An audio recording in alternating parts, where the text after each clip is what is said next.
What's going on, guys? So I've been an OTR truck driver for the last 10 years, okay? It's the only type of trucking I've done. Well, regional, but that's essentially OTR on a smaller scale. But regardless, I will tell you, OTR is not for the weak, all right? It's not. You are gonna deal with disrespect like you've never dealt with in your life. You're gonna have windows slammed in your face. You're gonna have people in cars flip you off, cut you off, they don't care. They'll brake check you. You know, you'll have dispatchers screaming at you, oh, you need to go now, blah, blah, blah, blah, blah.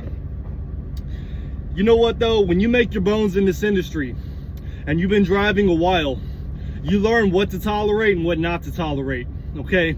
Your dispatcher, for example, them guys, they come in at 8 o'clock, they go home at 5 o'clock. They sleep in their own bed, they kiss their wife, they kiss their children every single day. Now you work, you drive 550 miles, and then you go park in a dirty ass truck stop somewhere, okay? We're not the same. They have an easy life. Their job, it ain't nothing compared to the life you live. You are the professional out here, so don't take their shit, right? When they come in the next day and they pull you up on their little board and they see, oh, look, John only drove 350 miles. What they don't see is that 350 miles is you fighting traffic, stuck in construction zones. Maybe there was an accident. You were stuck in traffic for hours, creeping, right? I've done it many times.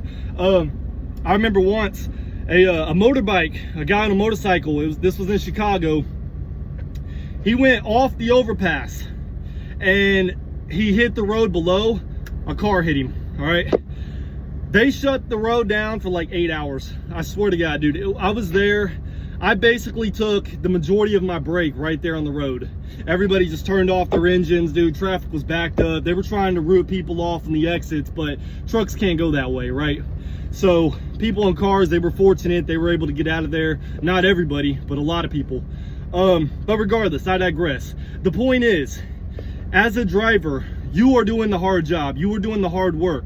You are the one gone from your family and your friends and your life for weeks at a time, right? And the only life you have is watching other people live their lives on TikTok and Instagram, whatever, you know, social media, right? You get on these social media sites and everybody's out having a good time. Everybody's going out every weekend. Now you're working 7 days a week for pennies, way less than you actually deserve for everything you give up and everything you're responsible for. All right, OTR trucking is not for the weak. It's not. You have to be mentally strong. You have to have thick skin and be willing and ready to deal with anything that happens. You don't have a boss, right? You got a dispatcher. Their primary job is to push you, right? But remember, I said they go home at 5 o'clock. Nobody's gonna tell you when to get up and you need to drive. That's up to you to make these scheduled appointments on time. It's up to you to plan out your day. It's up to you to decide where to stop, how long to stop, etc. Right? When to drive, when not to drive. If the weather's bad, if it's a snowstorm, cut it down, right? If you don't feel safe, or shut it down. If you don't feel safe driving in that snowstorm, maybe you don't have experience driving in that, or you just don't feel safe doing it, don't do it. No one's gonna force you, right? They can call you up and they can try to coerce you and, you know, get in your ear. You know, you'll have to fight with 5 different safety departments, right? People who have never in their life driven a semi truck and they want to tell you how to do your job. You have to have a backbone. You have to be willing and ready to stand up for yourself and tell them to go, you know, to F off, right? All right, obviously don't say it like that, you know, be a professional, but be ready to stand your ground. All right, you are the captain of the ship, not them. If you get out there because, you know, your dispatcher's put, hey, no, we need to go, this is a hot load, we don't have time, blah, blah, blah. You get out there and you wreck and you kill somebody, you're going to prison, not your dispatcher. When the cops come, you can't say, oh, but my dispatcher said I had to go, they were gonna fire me. Cop's gonna say, ain't my fault, buddy. You're the one, you're the professional. You got the license. Now you're the one gonna go sit in prison for 40, 50 years, all right? Don't be stupid. Learn how to stand your ground, all right? And while you're out here, just a little piece of advice. While you're out here, okay, use this opportunity to better yourself, right? Every single day, every day, I'm listening to audiobooks. I probably go through 100 audiobooks a year, all right, while I'm driving, all day long, 8, 10 hours, whatever. I'm listening to books. When I park, I'm working out, okay? I'm always doing something Sometimes I'm taking educational courses online. I've done that before. And I'll probably start doing that again soon, okay? OTR trucking is what you make it. You do not have to be a statistic. You do not have to wake up and feel like shit every day and have a belly out to here. You know what I mean? And be, you know, be the stereotype, because people look at you already like you're incompetent, like you are too inept to do anything else except sit and hold a steering wheel and eat bugs.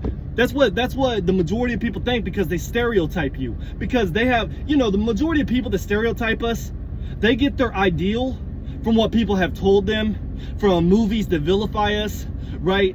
Most of these people have never in their life sat and actually had a conversation with a person who drives a semi-truck, you know, and they want to, you know, oh, you're a trucker, like it's, you know, like it's the bad word or something. Listen, don't take their shit, better yourself, all right?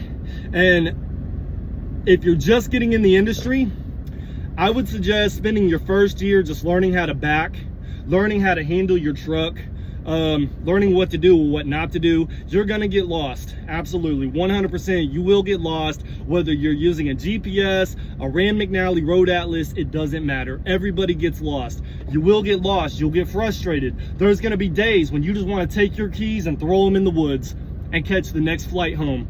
All right, I've had so many days like that. I've been so angry at this wheel, you know, I could almost feel the tears bubbling up inside of me, because it's like, I haven't been home in 6 months, you know, and I'm frustrated. My company's running me into the dirt. You know, I don't have time to even get my workout in. I don't have time to do nothing. You know, all I'm doing, you know, I always say trucking feels like modern day slavery. It's the closest thing to modern day slavery in the civilized world as I can possibly think, you know, or think of rather. But regardless, get your first year in, learn what you can about the industry, not just the driving part, right? Learn a little bit about dispatching, learn a little bit about brokerage, learn a little bit about everything, okay? And, you know, that's gonna set you up for future success. So if there ever comes a time when you do wanna not be a driver anymore, you'll have opportunities, at least in the trucking industry, you know, or do what I do, study other stuff while you're in your truck, right? But regardless, I digress. This video is going on too long. I just wanted to make this little video as a tip for you guys thinking about getting in the industry, or you guys that have been in the industry and you're thinking about quitting. Don't do it, okay? Get your experience in, get a year, 2 years in, all right? You can go work for anybody. Now, granted, there are some places that require 5 years, I get that. But 99% of companies, they will take you if you got about 2 years, okay? Keep your driving record clean. You can hop 5 different jobs and still land a job, right? If you're having accidents, nobody's gonna hire you. Your safety record is everything in the trucking world. It's everything, okay? And if you wanna go to work for the best companies out there, the ones where you're really gonna be making money, you know, $2 grand, $2,500 a week, those companies exist. Now you're gonna have to work for it, right? They're not easy companies to get into, but if you're able to land a position with those companies, you could be making it, you could be raking in the moolah, all right? So get your reps in, and thanks for tuning in.